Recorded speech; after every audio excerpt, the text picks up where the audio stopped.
pagi menjelang siang Pak Arif. Selamat pagi Bu Penny. Ketemu lagi di PI kegiatan Iya, ini PI ke-5 Iya. Dalam kegiatan PI 5 ini selama 1 bulan terakhir Pak Arif. Ya. Selama 1 bulan terakhir proses yang sudah berjalan bagaimana?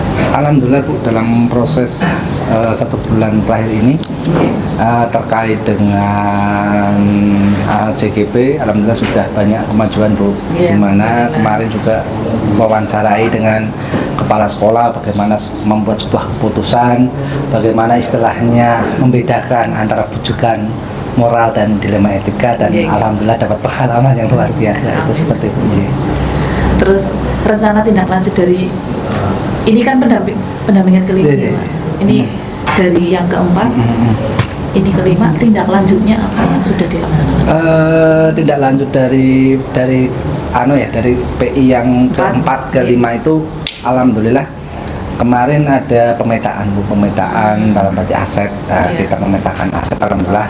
Untuk di sini pemetaan asetnya sudah internal, itu sudah cukup tercakup semua. Tapi yang belum adalah eksternalnya, di mana hubungan industri istilahnya. Istilahnya berarti bukan dari kecamatan atau kabupaten sendiri, tapi adalah kebutuhan untuk kedepannya industrinya. Gitu. Jadi itu sih Bu. Terus capaian selama 1 bulan yang sudah dicapai Pak Arif? Kemarin saya bersama teman itu pemetaan ya kemarin yang dari industri itu, dan kita dipaparkan di depan kepala sekolah. Istilahnya kita memaparkan aset-aset yang nanti kita punya, yang nanti kita kembangkan di sekolahan, khususnya adalah kelas industri yang alhamdulillah itu sudah terwujud dalam prakrin kelas industri. Itu seperti itu. Sekarang kemarin kan Pak Arif sudah melakukan observasi pembelajaran teman sejawat sudah ada linknya. Sama ada linknya. Kemarin sudah di YouTube juga ada, dan yang terakhir kemarin di PMM tapi di screenshot. Tapi belum istilahnya secara penuh karena paskahnya baru hari ini. Nanti bisa dikirim ke saya biar saya juga bisa melihat hasilnya. Siap. Terus kalau print outnya ada untuk gambar observasinya print out ada, bentar.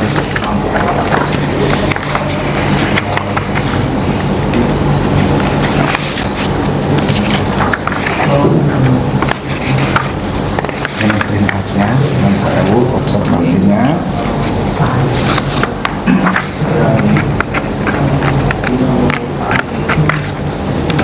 Nanti jenengan bisa ngeprint ulang. Ini yang lembar observasinya. Pra-observasi ini. Ini pra-observasinya. Pra-observasi ini lembar observasi. Untuk aksi nyata modul 3 Pak? 3.1 kemarin 3.1 sudah pemetaan itu sudah kita sampaikan rapat tersendiri memang karena ini di SMK mungkin beda dengan di SD ya. Kalau di SD berarti keseluruhan, kalau di SMK mungkin jurusan. Itu sudah dan sudah terlaksana. Alhamdulillah. Terus yang ini apa namanya, jenengan sudah melakukan atau sudah menemukan atau sudah mengidentifikasi sumber daya yang ada di sekolah? Alhamdulillah sudah. Apa saja itu? Itu yang dari kemarin kan, misalkan dari politik itu kan berarti kita sudah nyatanya sudah dari beberapa puskesmas dan terus PMI sama polisi sudah berdasarkan dari manusia. Salah satu contohnya adalah di sini ada beberapa yang JGP dan calon berarti masih terdata saja, ada yang sudah mulai mengikuti kegiatan, ada sudah selesai. Itu untuk manusianya. Terus untuk kegiatan lingkungan, alhamdulillah sekolah ini itu sudah bagus Bu, meskipun banyak di samping kanan kiri banyak sawah, udara segar. Meskipun ini ada yang berbenturan tentang sumber daya fisik khususnya tempat sampah itu yang memang kalau misalkan kita buat itu adalah sebuah keuntungan, tetapi di sini berbenturan terhadap alam karena tempat sampahnya terlalu dekat, TPA-nya terlalu dekat dengan sekolah, akhirnya kalau hujan itu berkembang. Iya, baunya agak nggak enak itu seperti itu. Itu bagian dari kendala ya Pak? Iya, bagian dari kendala. Kendala yang lain ada nggak Pak dalam mengidentifikasi itu? Kendala sumber daya yang ada di sekolah. Kendala yang lain ada salah satu yaitu politik Bu. Khususnya kemarin memang khususnya tadi dari kendala tempat sampah kita ambil dari tempat sampah itu sudah masuk ke ranah kepala desa.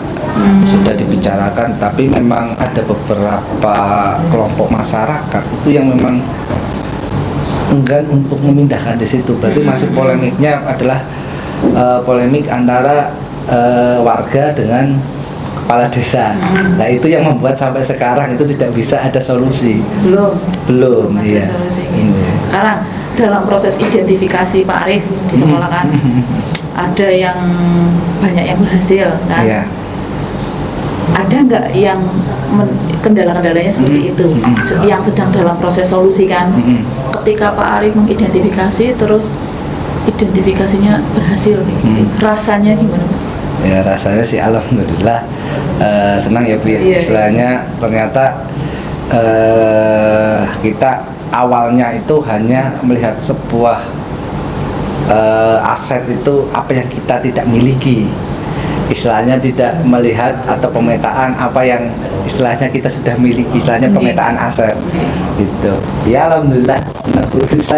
Tadi kan dalam mengidentifikasi ya Pak, kan Pak Arif melakukan identifikasi.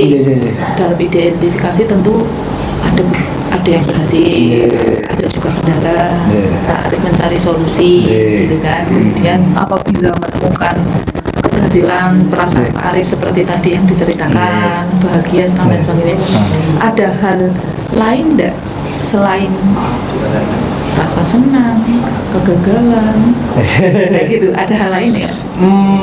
Di sini sih hal yang lain yang saya dapatkan dari pemetaan aset adalah kerjasama dengan teman sejawat, dengan pihak-pihak yang terkait dalam memetakan seperti itu. Setidaknya sebelum ada pemetaan adalah yang pertama adalah penyatuan visi ya, visi yang kita akan memetakan sebuah aset dengan menggunakan pemetaan aset, bukan istilahnya dengan permasalahan yang ada. Kalau misalkan hanya permasalahan yang ada, nanti ujung-ujungnya ketika kita tidak punya, akhirnya sesuatu kegiatan tidak terjadi. Tetapi kalau misalkan diawali dengan pemetaan aset, minimal apa yang kita punya dan kita memaksimalkan dan kita membuat sebuah kegiatan semampu kita dan seadanya, itu seperti istilahnya kegiatan bisa berjalan. Dan itu mempengaruhi pengambilan keputusan atau tidak? Ya jelas pasti, itu ya. gitu. Ada yang masih perlu dievaluasi nggak Pak untuk proses identifikasi? Untuk proses identifikasi sih saya rasa untuk internal sama eksternal yang ada di sini sudah tidak ada Bu, kecuali yang tadi adanya persinggungan ya antara satu aset dan aset yang lain akhirnya menjadikan sebuah masalah. Mungkin untuk keseluruhan sih tidak. Sudah sesuai belum Pak? Setiap dalam proses identifikasi, pengambilan keputusan dan lain sebagainya, menurut Pak Arif apa yang dilakukan Pak Arif sudah sesuai apa belum dengan yang dipelajari pada modul 3.1?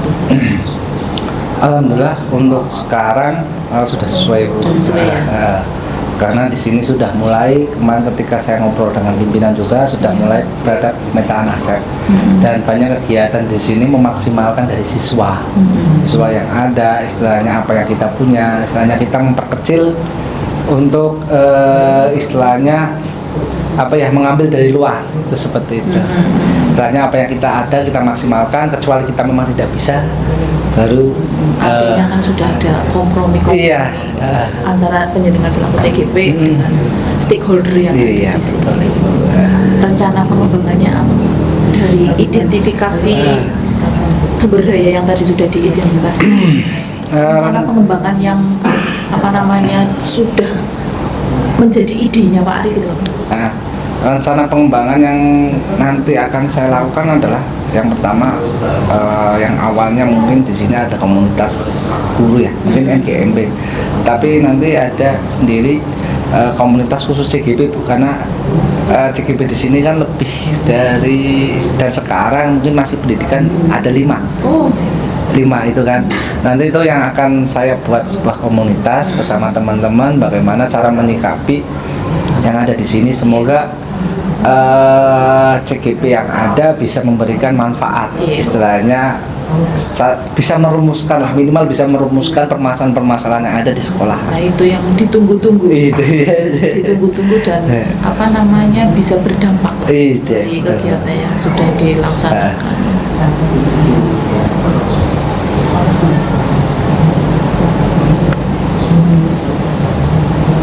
Menurut Pak Arief, yang sudah dipelajari di CGP itu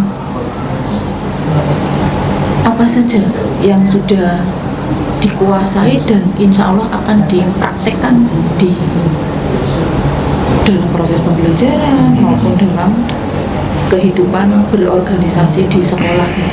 Kalau dari yang sudah ada, yang mungkin yang paling dasar yang harus kita lakukan mungkin yang modul itu ya, modul 1 ya, dari 1.1 sampai 1.4 itu, karena itu pasti akan dikerjakan, karena itu sebagai dasar fondasi yang ada. Terus berikutnya ya saya pribadi yang dari coaching, supervisi, istilahnya saya ingin mengubah suasana yang terjadi yang seperti tadi. Misalnya teman-teman itu ketika mendengar sebuah supervisi itu sudah ketakutan. Menakutkan. Iya. Wah, saya dinilai nanti kekurangannya atau apa, ternyata. Padahal supervisi harusnya jadi hal yang menyenangkan ya. Oke. Dengan adanya supervisi, istilahnya bersistem coaching itu, istilahnya kita sebagai, kalau misalkan saya di supervinya itu tidak merasa terjudge, saya bisa mengembangkan seperti itu. Jadi bukan saja murid yang merdeka, tetapi guru juga merdeka. Betul. Itu seperti merdeka itu. Belajar, muridnya merdeka belajar. Iya betul. Jangan sampai hanya merdeka muridnya, gurunya tidak merdeka. Itu yang sulit. Iya. Itu mungkin kalau misalkan coaching. Untuk pemetaan kemarin, alhamdulillah saya sekarang tahu bahwa mengubah mindset saya bahwa sebuah aset itu dibuat, sumber daya itu dibentuk itu bukan karena kita mencari kekurangan, tapi istilahnya pemetaan aset, apa yang sudah ada dulu itu bisa kembangkan, dari yang ada baru misalkan memang butuh itu ya kita cari yang di sekitar dulu, baru nanti keluar. Itu untuk pemetaan. Dan untuk keputusan banyak, ini yang luar biasa untuk saya karena saya langsung ngobrol dengan beberapa kepala sekolah, dan mungkin memang ada kepala sekolah yang cara penanganan permasalahannya berbeda-beda. Tetapi pada intinya yang saya rangkum itu adalah sebuah permasalahan yang ada di sekolah itu adalah komunikasi, itu seperti itu. Terus yang berikutnya adalah ketika kita memberikan masalah tersebut ada dampak yang paling kecil. Itu seperti itu. Kalau misalkan kemarin dari ISO, ya berarti kan harus ada dampak yang paling kecil. Seperti itu. Jadi dilema etika atau bujukan moral itu memang kalau di lapangan itu perbandingannya tipis ya Bu. Istilahnya seperti itu, dan itu yang membuat saya nanti ketika istilahnya di lapangan tidak sama dengan apa yang kita contoh, bukannya kita pelajari, contoh yang ada di CGP ternyata itu di lapangan berbeda dan berbanding tipis sekali. Saya malah jadi belajar ini dari Pak Arief. Jawabannya Pak Arief kan saya sudah melaksanakan dan mengimplementasikan. Tapi masukan-masukannya, jawaban-jawabannya penjenengan menjadi masukan, menjadi masukan bagi saya untuk lebih memaksimalkan kinerja saya gitu. Dari perjalanan Pak Arif selama ini dari dulu sampai sekarang, dari modul 1 sampai modul ini terakhir, kemudian PI 1 sampai terakhir, ada nggak yang Pak Arif masih merasa kok bagian ini masih belum jelas ya, atau masih ada kesulitan gitu, bagian yang mana Pak? Kalau saya pribadi, kalau kesulitan mungkin bukan kesulitan dalam prakteknya, karena kondisi, karena di sini dari misalkan dari modul 3, modul dan mulai modul 2 itu kan di situ adalah pimpinan sekolah. Itu memang ada sebuah kesulitan karena pada dasarnya saya Belum juga belum mengalami kepala sekolah, dan saya seakan-akan harus menjadi pimpinan sekolah dan harus berpikir ke situ. Ternyata merubah, kemarin ketika ngobrol merubah mindset itu seperti itu. Jadi istilahnya kalau misalkan dulu wah kepala sekolah paling seperti itu, ternyata oh iya ternyata kesulitan dari kepala sekolah adalah pengambilan keputusan. Betul. Itu Itu memang kuncinya itu di situ. Gitu ya Pak Arif ya.